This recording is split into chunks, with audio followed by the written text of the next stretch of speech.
নমস্কার, আমাদের চ্যানেলের আরও একটি ভিডিওতে আপনাদের সকলকে স্বাগত।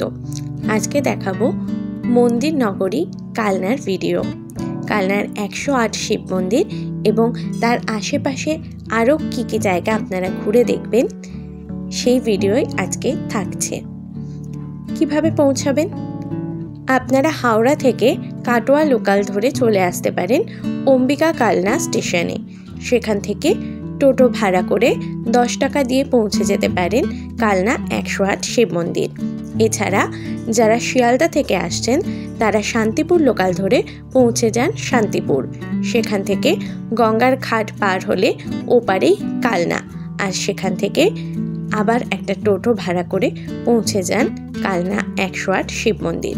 আর যারা সড়ক পথে আসবেন তারা কল্যাণী ঈশ্বরগুপ্ত সেতু পার হয়ে অথবা শান্তিপুর থেকে ঘাট পার হয়ে চলে আসতে পারেন কালনার 108 শিব মন্দিরে। মন্দিরে প্রবেশের জন্য কোনো টিকিট নেই, কিন্তু আপনাদের সাথে যদি ভিডিও ক্যামেরা থাকে সেক্ষেত্রে 25 টাকা পার ক্যামেরা টিকিট কেটে ভেতরে ঢুকতে হবে। আর মন্দির সকাল 6টা থেকে বেলা 12টা অবধি খোলা। তবে মন্দির খোলা বন্ধের সময়ে মাঝে মাঝে কিছু পরিবর্তন হয় শুনেছি, তাও আপনারা চেষ্টা করবেন 12টায় মন্দির বন্ধ হচ্ছে ধরে এখানে পৌঁছাতে। যদি তারপর মন্দির খোলা থাকে তাহলে বাকিটা সময় তো মন্দিরের ভেতরেই কাটাতে পারবেন।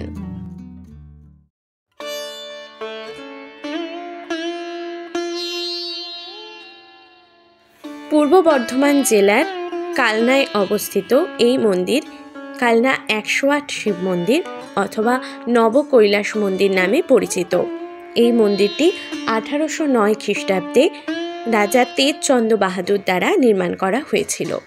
এই মন্দিরটি দুটো সমকেন্দ্রিক বৃত্তের আকারে গড়ে তোলা হয়েছে, যার বাইরের দিকে রয়েছে 74টি শিব মন্দির এবং যেগুলি শিবলিঙ্গ রয়েছে একটি সাদা এবং তার পরেরটি কালো বর্ণের।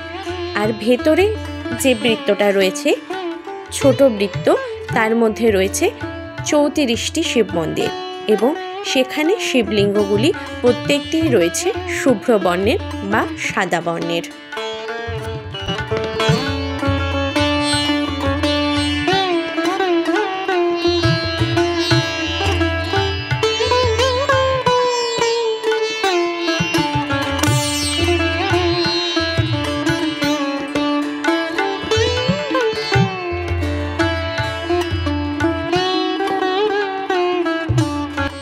ছোট বৃত্তের ভেতরের দিকে রয়েছে একটা ইদারা, বিশাল বড় একটা ইদারা।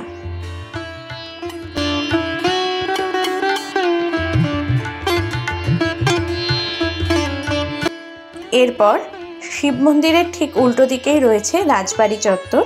আমরা সেই রাজবাড়ি চত্বরে এবার প্রবেশ করলাম। এখানেও বেশ কয়েকটি মন্দির রয়েছে, সেগুলো আপনারা দেখে নিতে পারেন।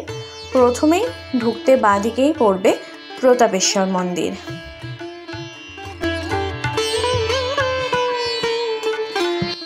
তারপর সামনেই রয়েছে রাসমঞ্চ। এই রাসমঞ্চের মাথায় কিন্তু কোনো ছাদ নেই, ভেতরে ঠাকুর দালান রয়েছে আর বাইরে এরকম ছাদবিহীন রাসমঞ্চ।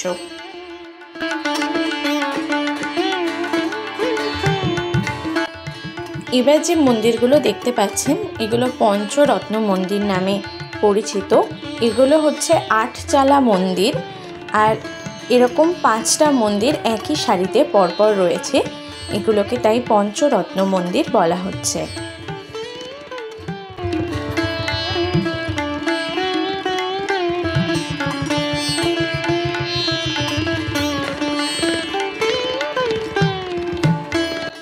এরপর আমরা যাচ্ছি লালজির মন্দিরে। সারা বিশ্বে 5টি 25 রত্ন মন্দির রয়েছে, মানে যে মন্দিরগুলোতে 25টা করে চূড়া রয়েছে। তার মধ্যে দুটোই এই কালনায় এই রাজবাড়ি চত্বরে অবস্থিত। একটা হচ্ছে লালজির মন্দির আর একটা হচ্ছে কৃষ্ণজির মন্দির। আমরা প্রথমে যেটা দেখছি এটা হচ্ছে লালজির মন্দির। পেছনের দিকে এরকম একটা নাট মন্দির মতো রয়েছে, আর সামনের দিকে যে মন্দিরটা সেখানে 25টা চূড়া রয়েছে।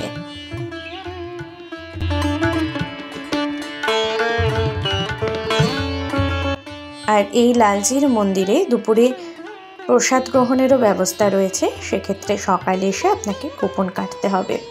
আর ভেতরে রয়েছে রাধাকৃষ্ণের এরকম বিগ্রহ, আর মন্দিরের দেওয়ালে নানা রকম টেরাকোটার কাজ করা রয়েছে। সাধারণত রামায়ণ বা মহাভারতের কাহিনীগুলো নিয়েই এই কাজগুলো ফুটিয়ে তোলা হয়েছে।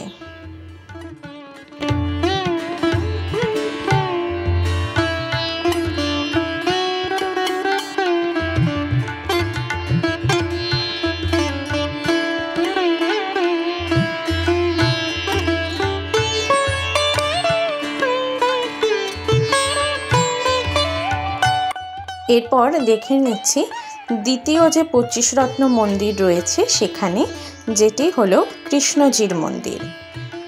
এই যে ডান দিকে যে মন্দিরটা দেখতে পাচ্ছেন আপনারা, এটাই হচ্ছে কৃষ্ণজির মন্দির। এই মন্দিরের গায়েও কিন্তু দারুণ সুন্দর টেরাকোটার কাজ করা রয়েছে।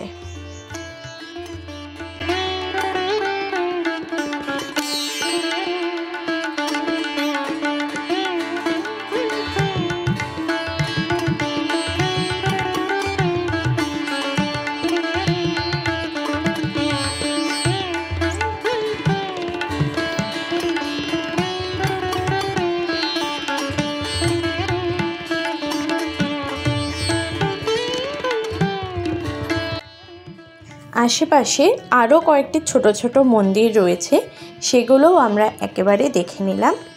আর আজকে এই কালনার ভ্রমণের ভিডিও আপনাদের কেমন লাগলো জানাতে ভুলবেন না। ভালো লাগলে চ্যানেলটা অবশ্যই সাবস্ক্রাইব করে দেবেন আর ভিডিওটা লাইক করে দেবেন। আর এরকম আরও নতুন নতুন ভিডিও পাওয়ার জন্য সঙ্গে থাকবেন। ধন্যবাদ।